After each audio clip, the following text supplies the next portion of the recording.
Boa tarde a todos, meu nome é Rodrigo Sendai, da Ali Higiene, e hoje eu estou de novo aqui com mais um episódio do nosso programa, da nossa série sobre evolução da higiene e limpeza. Dessa vez a gente vai falar sobre um segmento muito especial que é o de Food Services. A gente vai falar sobre restaurantes, bares e todos esses setores ligados à alimentação.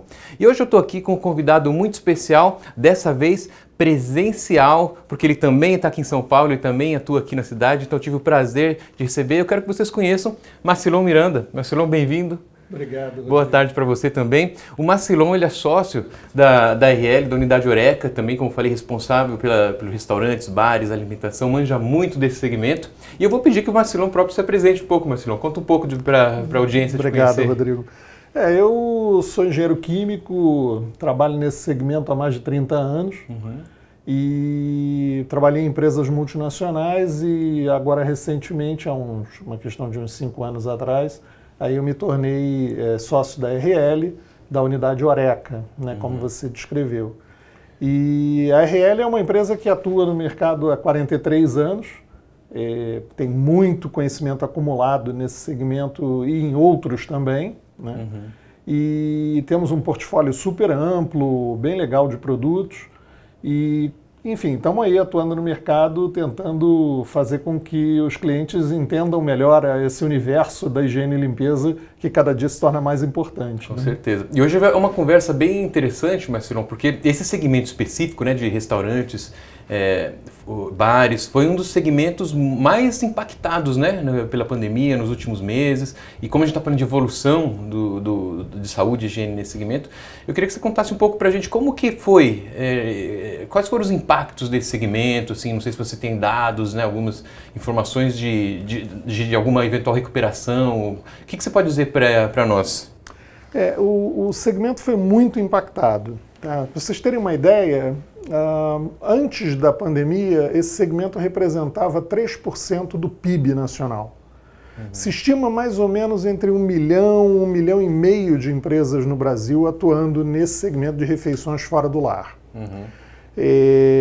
O faturamento desse segmento no ano passado foi em torno de 200 bilhões de reais. Então é um segmento super importante, milhões de empregos, né? E o que a gente notou, até por uma questão de segurança, os restaurantes tiveram que fechar, né, durante um período, começaram a fazer só delivery, e houve um impacto que se estima da ordem de 70% a 75% no faturamento do segmento. Então, foi um desastre realmente, muitas empresas não aguentaram essa travessia até hoje, fecharam as portas, tem muita gente desempregada, inclusive, que trabalhava no setor, e o que a gente está vendo é uma recuperação, mas uma recuperação lenta, gradual, que a cada mês melhora um pouquinho. Se estima hoje que o segmento deve estar com uma perda ainda de faturamento em torno de 40%. Tá? Então foi um segmento fortemente impactado pela crise. Legal. A gente está nesse momento que é um momento de retomada, né? A gente vê aquecendo, né? Restaurantes abrindo, se adaptando.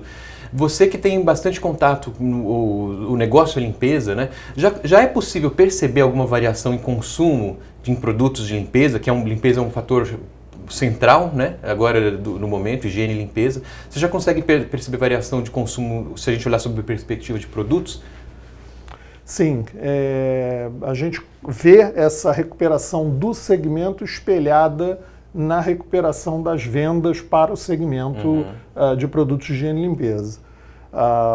Hoje a gente tem aí uma recuperação lenta de novo, mas a limpeza ela atingiu um protagonismo que ela antes até não tinha muito. Né? Não sei se você lembra, nós tivemos o Aliatox há 2 anos atrás, e eu fiz uma apresentação no Aliatox em que a gente mostrava a importância que a limpeza tem, a higiene e limpeza tem para esse setor. Por exemplo, a gente mostrava, as pessoas estão muito acostumadas a pensar em higiene e limpeza como custo, né? E ele não é isso, né? Ele é vamos dizer assim, uma questão que precisa ser olhada com carinho pelos donos dos restaurantes. Para você ter uma ideia, naquela apresentação que eu fiz em 2018, a gente mostrava uma pesquisa americana, e no Brasil não é muito diferente disso, em que das 10 principais razões pelas quais um consumidor deixava de ir a um restaurante, 6 estavam ligadas à higiene e limpeza. Esse foi um dado que me surpreendeu muito, a gente nem esperava que fosse isso tudo, né? E, por exemplo, só para a gente dar um exemplo típico, 31% das pessoas que visitavam um restaurante diziam que não retornariam se encontrassem banheiros sujos.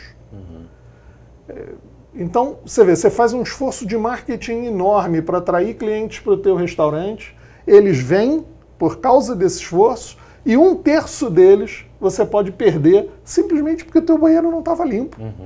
Né? E isso é uma coisa muito simples de resolver. Sim. Né? E eu lembro que você estava até me mostrando, né? Eu ia até te perguntar isso, quanto que isso de fato se traduz, quanto que impacta as vendas, né? O faturamento de um restaurante. E isso até se agravou depois da pandemia, né? Você até citou umas pesquisas, né? Acho que de uns institutos que mostram como que o consumidor agora valoriza ainda mais, né? É verdade.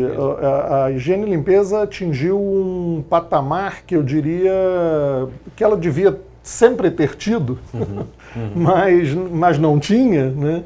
Mas atingiu um patamar de muita importância. Né? O Instituto Galunion fez uma pesquisa em parceria com o Qualibest, e eles publicaram esse estudo que dizia que 53% das pessoas, quando perguntadas o que faria diferença na escolha delas por um restaurante, elas diziam que a higiene e limpeza era esse fator.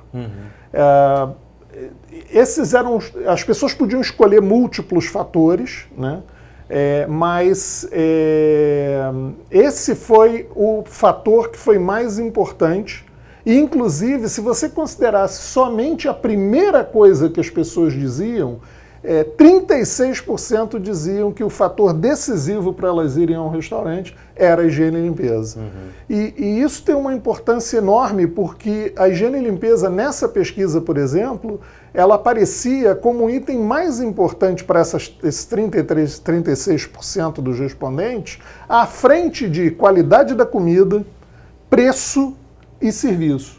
Olha, como mudou, né? Mudou. O que as pessoas valorizam, né? É verdade, o protagonismo ficou muito maior, de fato. E aí a minha dúvida é a seguinte, dado esses drives, né, que já estão bem pronunciados aí, alguém no segmento, ou o segmento em si, já está usando isso como um diferencial de marketing, para marketear esse tipo de coisa, para tentar atrair mais? São poucos ainda, né? O que eles procuram fazer é mostrar aos clientes, na hora que você vai a um restaurante, que eles estão cuidando da questão da segurança e da higiene e limpeza. Então, por exemplo, você nota banheiros mais limpos, você nota garçons com máscara e muitas vezes até com aqueles escudos faciais, uso de luvas, álcool gel nas mesas. Então, você nota essa preocupação. Eu tenho ido a restaurantes, tá? Até porque por do ofício, né? Mas, então você percebe claramente esse cuidado maior, mas esse cuidado ainda não se reflete, na maioria, na área de marketing. Eles mostram isso aos clientes que vão ao restaurante, mas não, vamos dizer assim, de uma forma a atrair mais clientes. Eu acho que isso virá. Legal. E, bom, você citou aí garçons, né, cliente, tem vários personagens, né, envolvidos com higiene. Dono do restaurante, o público, enfim. Qual que você acha que é o mais importante nesse contexto aí, desses personagens? Mais importante? Eu acho que, na verdade, o protagonismo é compartilhado. O dono do restaurante é absolutamente importante porque é ele que faz as coisas acontecerem. Mas sem o cliente ele não vive. né? Então ele precisa do cliente para sobreviver. Então o cliente tem um papel muito importante nesse momento, até porque o cliente tem que se sentir seguro, né? O cliente tem que perceber que aquele restaurante é seguro para ele na hora de comer, né? Principalmente porque as pessoas na hora de comer estão sem máscara, né? Obviamente. Por outro lado, o funcionário do restaurante, ele passa a ter um papel protagonista também, porque ele precisa demonstrar para o cliente e também para o proprietário do restaurante que ele está cuidando da segurança dos clientes dele, né? E o pessoal da limpeza, que antes era meio transparente, né? As pessoas não viam essas meio pessoas visível, trabalhar, né? Exatamente, eram pessoas meio invisíveis. Elas agora não, elas agora são visíveis e são mais valorizadas, porque as pessoas querem ver a limpeza acontecendo. As pessoas querem se sentir seguras também nesse aspecto, né? Então, eu acho que o protagonismo é compartilhado nesse caso. E uma coisa interessante, o Marcilon é uma das pessoas, a Alia criou os programas, né, de higiene e limpeza por segmento. Tem um programa específico no segmento, né, de restaurantes. O Marcilon foi um dos protagonistas aí na criação desse protocolo, né, que não é muito mais que um protocolo, aliás, né? Nasceu na ideia como se fosse um protocolo, evoluiu para uma coisa muito mais compreensiva, né, Marcilon? É verdade. E como que isso, você vê, isso ajuda os donos de restaurantes e bares? Você tocou num ponto que eu acho que é fundamental. Muita gente fez protocolos de limpeza, né, até para mostrar a segurança para os clientes. Mas o programa que a Alia desenvolveu, assim, eu participei da confecção desse programa, mas eu não fui o único, né? A gente tinha vários especialistas trabalhando em cima desses programas. Foi um trabalho intenso, foi um trabalho bastante concentrado de gente que entende o segmento, e a gente acabou criando uma espécie de um roteiro que é muito mais do que um protocolo. Ele é um programa que trata desde a segurança do cliente, que obviamente também foi o nosso foco, né, na confecção do programa, mas ele vai mais além, ele cuida da segurança dos funcionários, ele cuida da segurança dos terceiros que vão até o restaurante. Então estamos falando de entregadores, estamos falando de fornecedores, né? E ele não trata somente da área de produtos de limpeza, ele trata também da área de segurança pessoal, ele trata de segurança ambiental, ele trata até da segurança alimentar. Então é muito importante esse programa para os donos de restaurantes. Aqueles que ainda não conhecem, recomendo entrar em contato com um dos aliados, né, um dos distribuidores que atendem a sua região, para conhecer melhor esse programa, porque vale a pena. Legal, bem compreensivo também, treinamento, a parte de checklists, né? Então sim, não é simplesmente o protocolo inicial, né? Não é. Isso até é uma coisa muito importante, porque a parte de checklists permite que os próprios restaurantes façam a verificação se os passos do programa estão sendo seguidos ou não. E mais ainda, existe uma auditoria externa, né, onde então as pessoas vão ao restaurante para auditar se o programa está sendo bem conduzido. Então isso é muito legal, porque isso dá uma segurança enorme ao usuário, ao comensal, né, de que ele pode ir com tranquilidade àqueles restaurantes que adotaram o programa, que ele vai estar bem protegido. Certo. E, bom, você falou de protocolos, né? O protocolo virou muito palavra da moda, de restaurante, e geralmente entende-se como protocolo aqueles 3 ou 4 coisas que se faz, né? Por exemplo, tem aquele tapete sanitizante, o gel, medição de temperatura. Como que você vê? Existe alguma falha, né, nessa abordagem de olhar só para esses protocolos? Quais são esses problemas que... todos são importantes, mal não faz, mas quais são os problemas que podem existir nessa visão? Assim, eu até entendo o desespero das pessoas em tentar mostrar que alguma coisa está sendo feita, né? Mas, por exemplo, medição de temperatura, ela até é útil em determinados casos, mas não em todos, né? Porque tem pessoas que são assintomáticas, as pessoas não têm febre. Então elas vão ao restaurante sem febre, estão transmitindo o vírus, e a medição de temperatura não vai pegar isso. Não devemos, então, fazer medição de temperatura? Não, devemos, né? Porque pelo menos aqueles que são sintomáticos a gente vai pegar, né?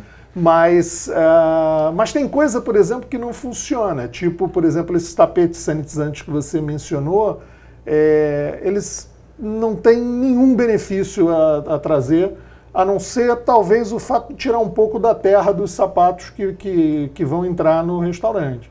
Mas por que eles não funcionam? Basicamente porque ninguém vai ficar parado em pé, arrastando o pé numa solução sanitizante por 10 minutos, que é o tempo de contato que essas soluções precisam para ter a redução necessária dos micro-organismos naquele momento.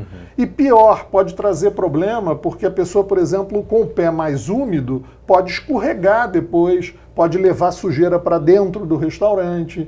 Então, esse é um item, por exemplo, que é absolutamente inócuo, não serve. Né? Então, as pessoas precisam estudar um pouco mais esse assunto. E a gente está à disposição, inclusive, na Alia, para ajudar os donos de restaurantes a dizer o que funciona, o que não funciona, discutir por que não funciona, né? Para poder, no final das contas, ter uma coisa que, de fato, eles não precisem investir tanto nas coisas que não funcionam e possam ter mais flexibilidade para investir naquilo que sim funciona melhor. Uma visão mais global, mais sistêmica. Sistêmica, né? Porque isso que você mencionou do tapete, acho que tem um risco também, que é aquela falsa sensação de segurança, né? Às vezes, como você mencionou, ninguém vai ficar parado os minutos suficientes para fazer a desinfecção mesmo eficaz, mas talvez a pessoa já entre com uma sensação que está entrando num ambiente mais liberado, né? Assim, com menos risco, quanto na verdade não é isso que aconteceu. É verdade, é verdade. Essa falsa sensação de segurança é muito perigosa, né? Porque ela pode te trazer uma tranquilidade e você acaba relaxando e não cumpre as normas de segurança que de fato são necessárias. Certo, certo. E nesse momento agora que a gente está entrando, né, como a gente falou, uma abertura cada vez mais gradual, mais negócios abrindo, expandindo, voltando, tentando voltar, quais são os principais obstáculos que você vê para uma maior abertura, para uma higiene ou saúde mais eficaz nesse momento? Eu acho que, assim, obstáculos hoje, primeiro, existe a própria desconfiança ainda do consumidor. Né? Muitos consumidores não se sentem seguros ainda a retornar aos restaurantes. Né? Você sabe que empresário tem que ser otimista. Sim, né? Sim. Por definição, o empresário que não é otimista nasce morto, porque realmente você começa o mês com 0 de vendas e você acredita que vai chegar num determinado número para pagar seus funcionários, para pagar suas despesas. E ontem eu assisti uma live que tinha 2 empresários discutindo essa questão da pandemia, né? E um deles disse assim: nossa, meu faturamento mais que vai duplicar quando a gente voltar à normalidade, quando tiver a vacina e tal. E o moderador perguntou a ele: como assim, né? Por que seu faturamento vai quase que dobrar, né? Ele falou: olha, antes eu só abria para jantar. Agora eu estou abrindo para almoço e jantar e vi que eu sou capaz de fazer isso. Antes eu não fazia delivery e agora eu faço. Então, entre almoço, jantar e delivery, eu vou faturar o dobro do que eu faturava antes. Né? De fato, essa situação que a gente está vivendo vai passar. Né? Em algum momento nós vamos ter vacina, em algum momento essa pandemia vai desaparecer, como outras desapareceram no passado. E nesse momento a gente vai ter um pouco mais de tranquilidade. Aqueles que conseguirem fazer a travessia, né, vão conseguir de fato aprender coisas, vão refazer seus modelos de negócio. Mas isso é uma coisa dolorosa, isso é uma coisa que não vem de graça. Né? As lições que nós estamos aprendendo agora certamente serão muito úteis para o futuro.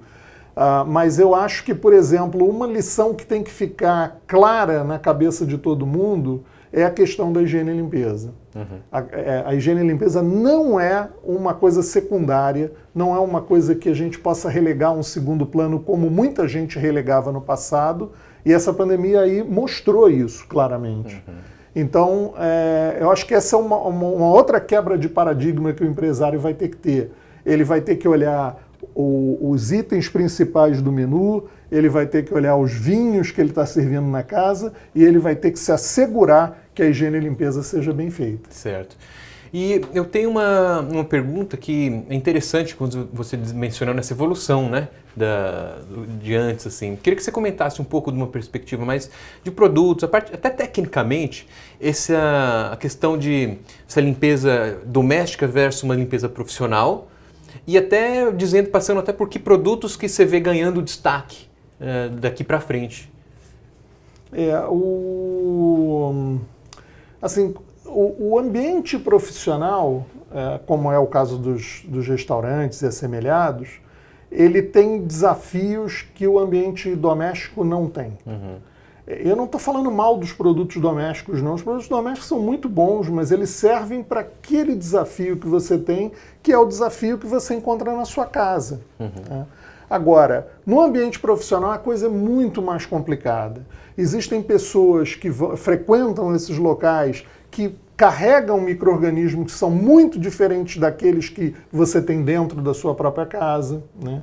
As necessidades de limpeza são muito maiores pelo tráfego, pela natureza da operação, inclusive, né?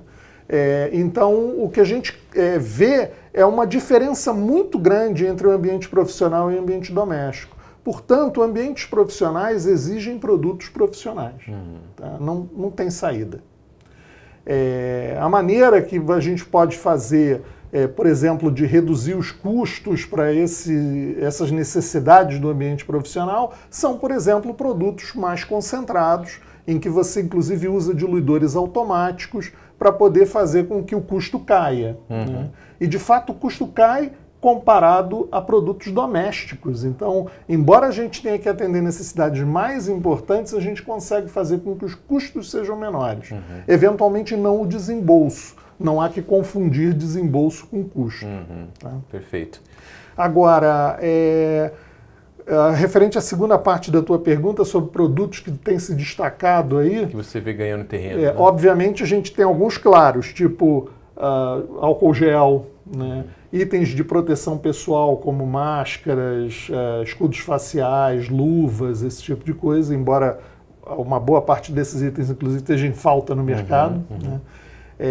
Mas tem outros produtos que se destacaram muito durante a pandemia, como por exemplo os desinfetantes à base de peróxido. Né?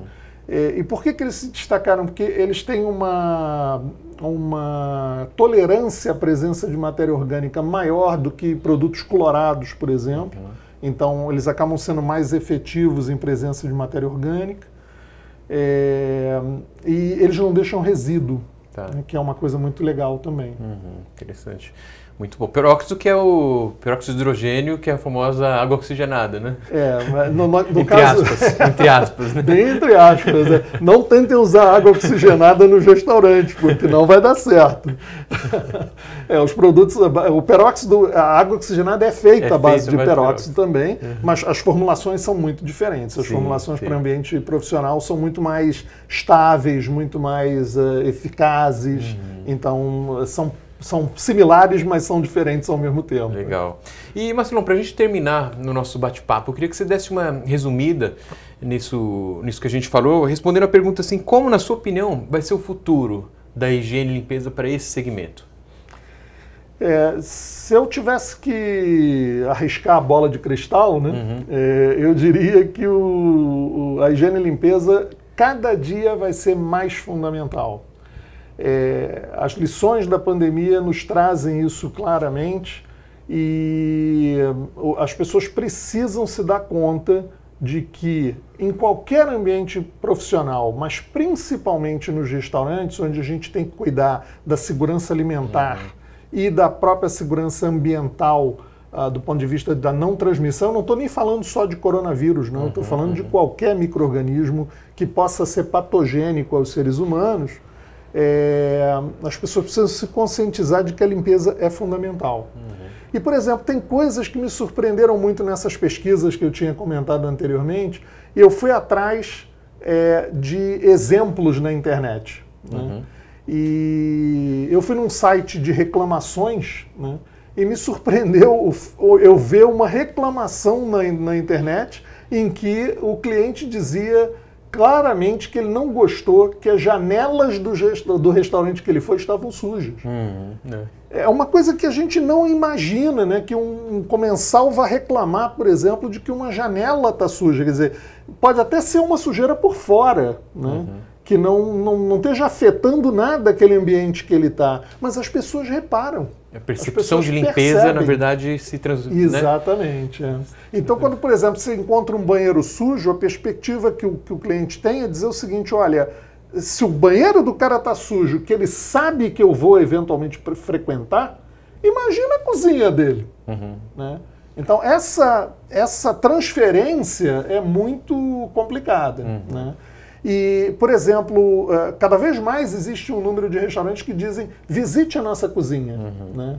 E aí, se eventualmente tiver um maluco que vai dizer quero visitar a cozinha, né, ele precisa ter uma cozinha impecável, porque ele não pode passar essa imagem de um ambiente desorganizado, sujo, com lixo aparecendo, nada disso. Esses restaurantes, e alguns agora têm instalado inclusive janelas que as pessoas podem ver a operação dentro, né? Esses, então, a responsabilidade é ainda maior, porque as pessoas, mesmo que não vão à cozinha, elas conseguem ver o que está acontecendo lá. Então, eu acho que o futuro reserva um espaço de destaque para a higiene e limpeza, e aqueles que entenderem isso vão ter mais êxito do que os que não entenderem.